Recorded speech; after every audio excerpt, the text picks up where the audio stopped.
Olá pessoal, tudo bem? Sejam bem-vindos ao canal. Se liga na história. Hoje, nós vamos mergulhar fundo em uma das figuras mais complexas, fascinantes e, sem dúvida, polêmicas de toda a história do Brasil.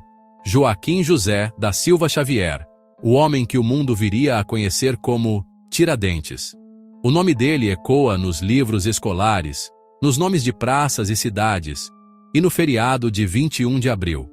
Para muitos, ele é o mártir da independência, um herói nacional que sacrificou a própria vida por um ideal de liberdade, uma figura quase santa, imortalizada em pinturas com a aparência de um Cristo cívico. Mas, para outros, especialmente na sua própria época, a história era bem diferente.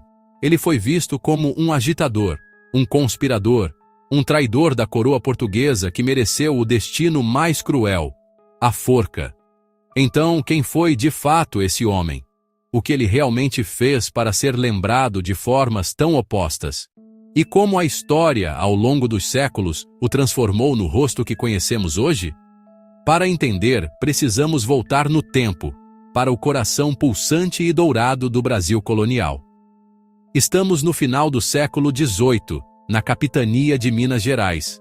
Essa não era uma parte qualquer do Império Português. Era a joia da coroa, a fonte de uma riqueza inimaginável.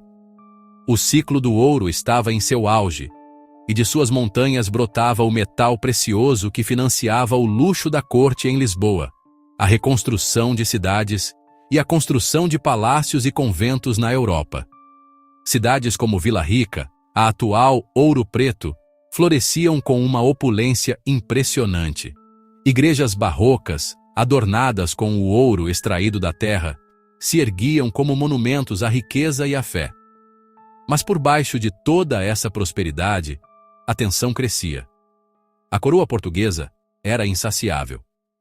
A principal fonte de arrecadação era o quinto, um imposto que exigia que 20% de todo o ouro extraído fosse entregue a Portugal. Com o passar do tempo, a produção de ouro começou a diminuir, mas a cobiça da coroa, não. Para garantir sua cota, Portugal instituiu a derrama.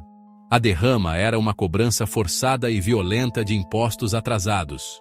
Se a meta anual de 100 arrobas de ouro, cerca de 1.500 quilos, não fosse atingida, soldados podiam invadir casas e confiscar bens da população até que a dívida fosse paga. O medo e o ressentimento se espalharam por Minas Gerais como um rastilho de pólvora. E é nesse cenário que surge o nosso personagem. Joaquim José da Silva Xavier não pertencia à elite mineradora. Nascido em 1746, em uma fazenda entre São João del Rei e Tiradentes, ele ficou órfão cedo e teve que se virar. Foi tropeiro, minerador, engenheiro prático e até dentista amador, habilidade que lhe rendeu o famoso apelido Tiradentes. Sua carreira principal, no entanto, foi militar. Ele se tornou alferes, um oficial de baixa patente da cavalaria que, entre outras funções, patrulhava a Estrada Real, o caminho por onde o ouro escoava para os portos. Foi nessas viagens, especialmente ao Rio de Janeiro, que Tiradentes teve contato com novas ideias perigosas, o iluminismo, a Revolução Americana de 1776. Os ventos da liberdade que sopravam da Europa e da América do Norte chegavam ao Brasil. Tiradentes, um homem articulado e indignado com a exploração portuguesa, começou a sonhar com uma Minas Gerais livre. E ele não estava sozinho. Um grupo de homens da elite mineira, poetas como Tomás Antônio Gonzaga e Cláudio Manuel da Costa, padres e outros militares de alta patente, também compartilhava desse descontentamento. Eles se reuniam em segredo, movidos tanto por ideais iluministas, quanto pelo medo de perderem suas fortunas com a iminente derrama. Assim nasceu a Inconfidência Mineira. O plano era audacioso.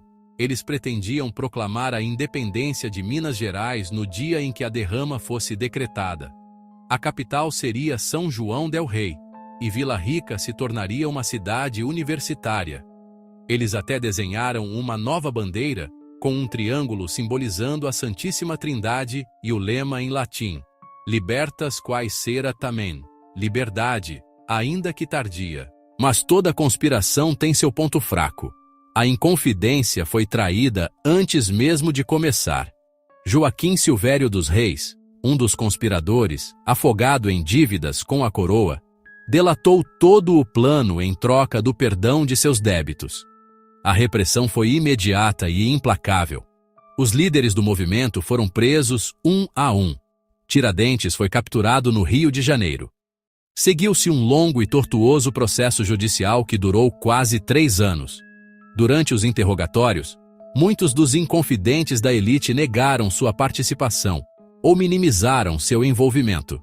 Mas Tiradentes, talvez por idealismo, talvez por estratégia, ou por não ter as mesmas conexões da elite, assumiu para si a responsabilidade de liderar o movimento. Em seus depoimentos, ele se declarou o principal arquiteto da conspiração, buscando, quem sabe, proteger seus companheiros. Essa atitude selou seu destino. A sentença foi lida em 1792. Enquanto os outros conspiradores de famílias ricas e influentes foram condenados ao exílio perpétuo na África, Tiradentes, o homem de origem mais humilde, recebeu a pena capital. No dia 21 de abril de 1792, uma procissão macabra percorreu as ruas do Rio de Janeiro. Tiradentes foi levado à forca em praça pública.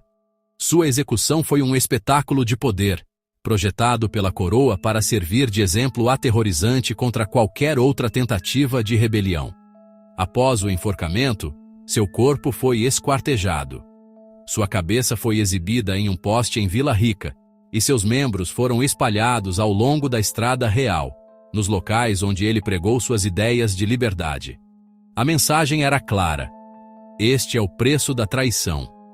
Por décadas, Tiradentes foi lembrado como um traidor. Mas a história tem um jeito curioso de se reinventar. Com a independência do Brasil em 1822, e principalmente após a proclamação da República, em 1889, o novo regime precisava de seus próprios heróis, de mártires que não fossem da monarquia. E quem melhor do que o primeiro homem a morrer por um ideal republicano em solo brasileiro? Tiradentes foi resgatado do esquecimento e transformado no grande herói nacional. Artistas como Pedro Américo e Aurélio de Figueiredo o pintaram com cabelos longos e barba, uma imagem que remete diretamente a Jesus Cristo, criando a iconografia do Cristo laico, que se sacrificou pela pátria. Uma imagem, aliás, que provavelmente não corresponde à realidade, já que, como militar e prisioneiro, ele deveria ter cabelo e barba raspados. Isso nos leva ao debate moderno: herói construído ou traidor real? A verdade, como sempre, é mais complexa.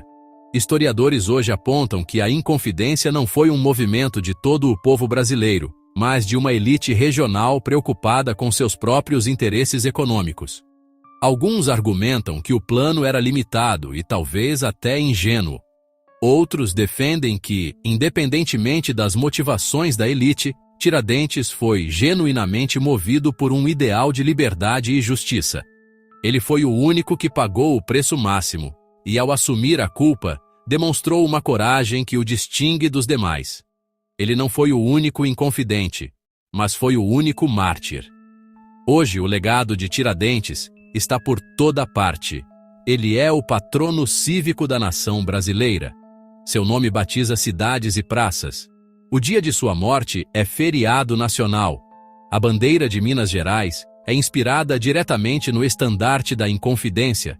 Ele é uma figura central no nosso imaginário coletivo, um símbolo poderoso da luta contra a opressão.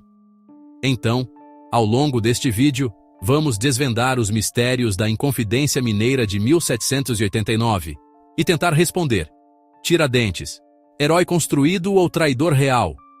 Vamos analisar as fontes primárias, separar o homem do mito e entender as diferentes facetas desse personagem que, mais de 200 anos após sua morte, ainda gera tanto debate e fascínio. Vem comigo!